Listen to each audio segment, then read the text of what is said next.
Hello बच्चों, easy math study में आप सभी का स्वागत है। आज की इस वीडियो में हम कक्षा 10 के प्रश्नावली 1.1 के क्वेश्चन नंबर 3 को हल करना सीखेंगे।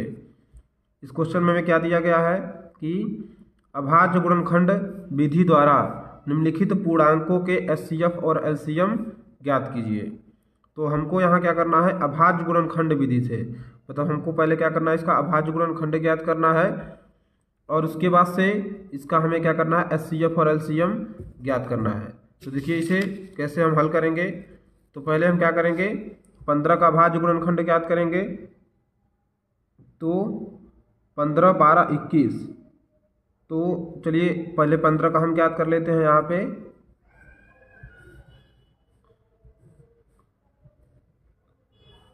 तो इससे पहले हम क्या करेंगे, देखिए लास्ट में इसमें कितना है, 5 है, तो ये 2 से नहीं कटेगा। तो पहले हम इसको किससे काटेंगे, 3 से। क्या क्रम है काटने का, पहले हम 2 से देखते हैं, फिर 3 से देखते हैं, फिर 5 से देखते हैं, फिर 7 से देखते हैं, फिर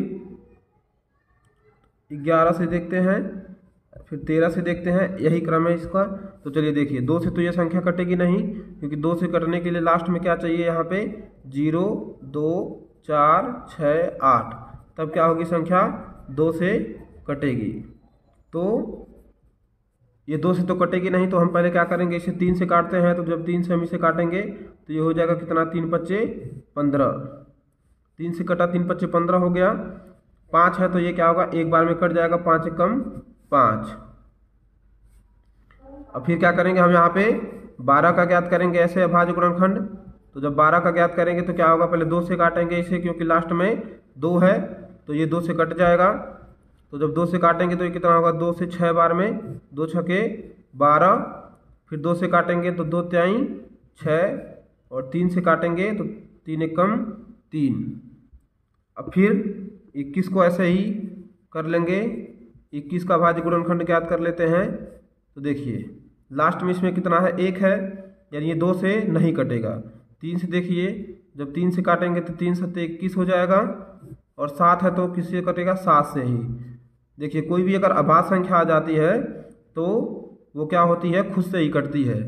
ये सभी क्या है, अभाज्य संख्याएं हैं, 2, 3, 5, 7, 11। तो अभाज्य संख्या की परिभाषा आपको पता होनी चाहिए कि जो संख्या क्या होती है, खुद से कटती है और 1 से कटती है। देखिए जितनी संख्याएं हैं ये खुद से कटेंगी और 1 से कटेंगी, इसके अलावा अन्य किसी संख्या से ये नहीं कटेंगी। जैसे 2 है तो 2 से कट जाएगा और 1 से कट जाएगा, और किसी संख्या से नहीं कट जाएगा। जैसे मान लीजिए 13 है तो 13 क्या है, 13 से कट जाएगा और 1 से कटेगा, और किसी संख्या से नहीं कटेगा। तो इसमें ऐसी कोई भी संख्या जब यहाँ पे आती है तो वो डायरेक्ट क्या होती है, सिर्फ उसी से कटती है। तो देखिए 7 से कट गया ये 7, तो 7 एकम 7, ये एक बार में कट गया।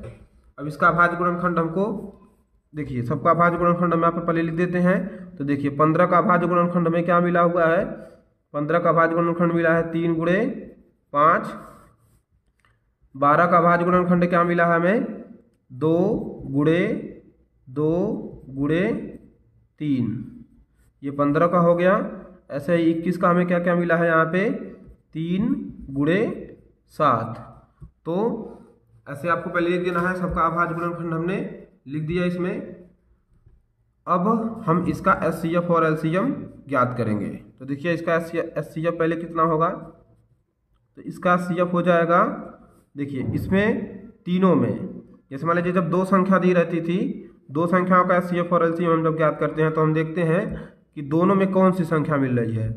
अब जब 3 संख्या है तो हम तीनों में देखेंगे कौन सी संख्या जो तीनों में होगी वही क्या होगा, इसका एचसीएफ होगा। तो देखिए इसमें भी 3 है, इसमें भी 3 है, इसमें भी 3 है। तो जो तीनों में 3 है तो इसको एक बार यहाँ पे लिख देंगे, तो ये क्या हो गया, इसका एचसीएफ हो गया। और कोई संख्या है जो तीनों में है, तो देखिए और कोई संख्या ऐसी नहीं है जो तीनों में हो, नहीं तो अगर कोई संख्या ऐसी होती तो उसको गुणे में वहाँ पे और बढ़ा दिया जाता। अगर मान लीजिए इसमें तीनों में 2 मिलता रहता तो गुणे 2 भी हो जाता इसमें। तो इसका एचसीएफ कितना हो गया, 3 हो गया। इसका एलसीएम ज्ञात कर लिया जाए। जब इसका एलसीएम ज्ञात करेंगे तो देखिए पहले आपको क्या करना है, जो तीनों में मिल रहा है उसको पहले आप लिख दीजिए। तीनों में मिल रहा है 3, अब जो तीनों में नहीं मिल रहा है उसको लिख दीजिए। तीनों में क्या नहीं मिल रहा है, देखिए एक 5 नहीं मिल रहा है, एक 2, एक 2 और एक 7। देखिए तीनों में 3 मिल रहा था, इसको लिख दिए। अब जो तीनों में नहीं मिल रहा उसको लिखेंगे। तो 5 नहीं मिल रहा था, ये दोनों 2 नहीं मिले थे, तो एक 5 लिखा गया है, ये दोनों 2 को लिखा गया है और ये 7 को लिखा गया है। इन सबका गुणा करा लेंगे। तो चलिए गुणा करा देते हैं यहाँ पे। तो 3 पच्चे 15, 15 दूनी 30, 30 दूनी 60 और 60 में 7 का गुणा कराएंगे। तो देखिए 60 में जब हम 7 का गुणा कराएंगे, 7 छक 42, 420 हो जाएगा। यानी इसका जो एलसीएम हो जाएगा वो कितना हो जाएगा, 420। तो आपको समझ में आया होगा कि इसका एचसीएफ और एलसीएम हमने कैसे ज्ञात किया है। चलिए अगला क्वेश्चन देखते हैं। ऐसे ही हमें 17, 23, 29 इन तीनों संख्याओं का एचसीएफ और एलसीएम ज्ञात करना है। तो देखिए ये तीनों क्या हैं, अभाज्य संख्याएं हैं। जैसे मान लीजिए 17 को जब हम हल करेंगे, इसका भाज्य गुणनखंड ज्ञात करेंगे, तो ये 17 से क्या होगा, एक बार में बस कटेगा, इसके बाद नहीं कटेगा। ऐसे ही जब हम 23 का करेंगे तो ये 23 से एक बार में कटेगा, तो एक बार में बस ये कट हो गया। ऐसे 29 भी क्या होगा, एक बार में कटेगा, तो 29 एक बार में ये कटेगा। तो यानी 17 का जो अभाज्य गुणनखंड है वो क्या है, 17 है। 23 का जो अभाज्य गुणनखंड है वो क्या है, 23 है। और 29 का जो अभाज्य गुणनखंड है वो क्या है, 29 है। अब देखिए इसमें हमको एचसीएफ और एलसीएम ज्ञात करना है। तो कैसे ज्ञात करेंगे, तो देखिए क्या करेंगे, इसका हम एचसीएफ पहले ज्ञात करते हैं। तो देखिएगा तो एचसीएफ क्या होता है, जो तीनों में मिलता रहता है संख्या, वही क्या होता है, इसका एचसीएफ होता है। अब तीनों में आपको कोई संख्या मिलती हुई नहीं दिखेगी। तो देखिए अगर हम इसमें गुणे 1 लिख दें, इसमें गुणे 1 लिख दें, इसमें गुणे 1 लिख दें, तीनों में 1 तो मिल रहा है ना, तो एचसीएफ कितना हो जाएगा, इसका 1 हो जाएगा। यानी जब हमको ऐसी संख्या मिलेगी, इस मान लीजिए तीनों का हमको एचसीएफ ज्ञात करना है और तीनों में कोई संख्या मैच नहीं कर रही है, तो उस समय जो एचसीएफ होता है वो कितना होता है, 1 होता है। परीक्षा में आपको 1 लिखने की जरूरत नहीं है, सिर्फ क्या करना है, जब तीनों में आप देख लिए कि कुछ नहीं मिल रहा है तो उसका एचसीएफ कितना लिख देना है, 1 लिख देना है। अब चलिए इसका एलसीएम ज्ञात कर लेते हैं। तो एलसीएम इसका जब हम ज्ञात करेंगे तो जो तीनों मिल रहा है पहले उसको लिख दीजिए। तो तीनों में क्या मिल रहा है, 1, और जो तीनों में नहीं मिल रहा है उसको लिख दीजिए। तो 17 और गुणे 23 और गुणे 29, तो ये क्या हो जाएगा, इसका एलसीएम हो जाएगा। तो इसका क्या करेंगे, हम गुणा करा लेंगे। गुणा करा के आपको कमेंट करना है कि क्या इसका आंसर आएगा, क्या इसका एलसीएम आएगा, आपको कमेंट में लिख के बताना है। तो 17, 23, 29 तीनों का गुणा करा लीजिएगा, जितना आंसर आएगा वही क्या हो जाएगा, इसका एलसीएम हो जाएगा। तो ये क्वेश्चन आपको समझ में आया होगा कैसे हुआ है। थोड़ा सा एक बार और इसे समझ लेते हैं। देखिए ये अभाज्य संख्या थी, तो डायरेक्ट पहले 17 है तो 17 से ही कटेगी। ऐसे 23 भी 23 से ही कटेगी, बस 29 29 से कट गई। तो 17 का हो गया 17, 23 का 23 ही रह गया, 29 का 29 रह गया अभाज्य गुणनखंड। अब हमको जब एचसीएफ ज्ञात करना है, तो एचसीएफ क्या होता है, जो तीनों में मिलता रहता है वो क्या होता है, इसका एचसीएफ होता है। तो तीनों में कुछ नहीं मिल रहा है, तो जब कुछ नहीं मिलता है तो एचसीएफ कितना हो जाएगा, 1 हो जाएगा।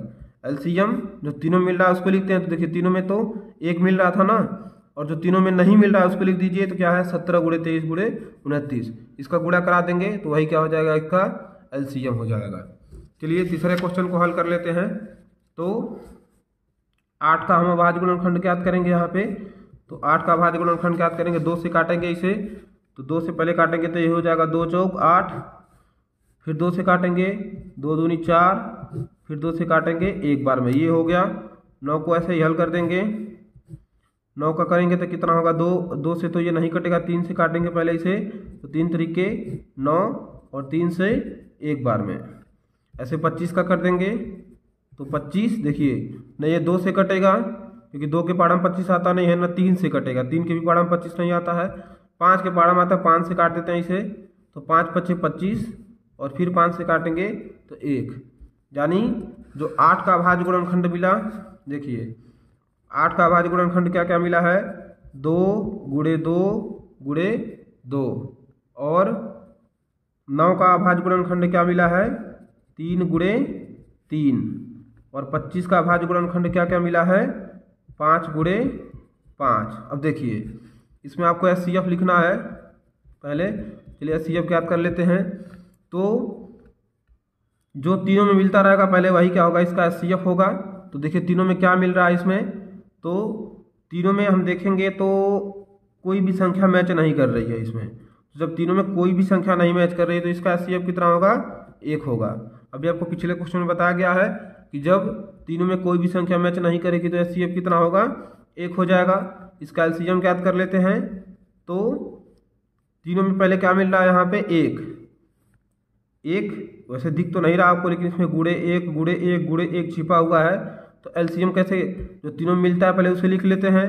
तो मान लीजिए 1, तो 1 लिखने की जरूरत नहीं है। अब जो तीनों में नहीं मिल रहा है तो इसमें तो कोई संख्या नहीं मिली, तो सबको इसमें लिख देंगे। तो क्या होगा, 2 गुणे 2 गुणे 2 गुणे 3 गुणे 3 गुणे 5 गुणे 5। कोई भी संख्या मैच नहीं कर रही थी तो सब संख्या LCM में आ जाएगी। हम गुणा करा देते हैं इसका। तो देखिए 2 दूनी 4, 4 दूनी 8, 8 त्रिक 24, 24 त्याई 24 का 3 में गुणा कराएंगे तो कितना होगा, 72। 24 का हम 3 में गुणा कराएंगे, 3 चौक 12, बचा कितना 1, 3 दूनी 6 1 7, 72 हो गया। 72 का 5 में गुणा कराएंगे तो 72 गुणे 5 कितना होगा, 5 दूनी 10 को 0, हाथ में आया 1, हासिल बचा कितना 1, 5 7 35 1 36, 360 हुआ। इसमें 5 का फिर गुणा करा देंगे क्योंकि अभी 1 5 और बचा हुआ है। तो 5 का 0 में 0, 5 का 6 में 30, 30 को 0 हासिल कितना बचा 3, 5 3 15 3 18, यानी इसका LCM कितना हो जाएगा, 1800। तो आपको इसका HCF LCM समझ में आया होगा कि हम कैसे तीन संख्याओं का HCF और LCM कैसे ज्ञात करते हैं। तो वीडियो अगर आपको अच्छी लगती है तो वीडियो को लाइक करें, शेयर करें, सब्सक्राइब करें। Thank you.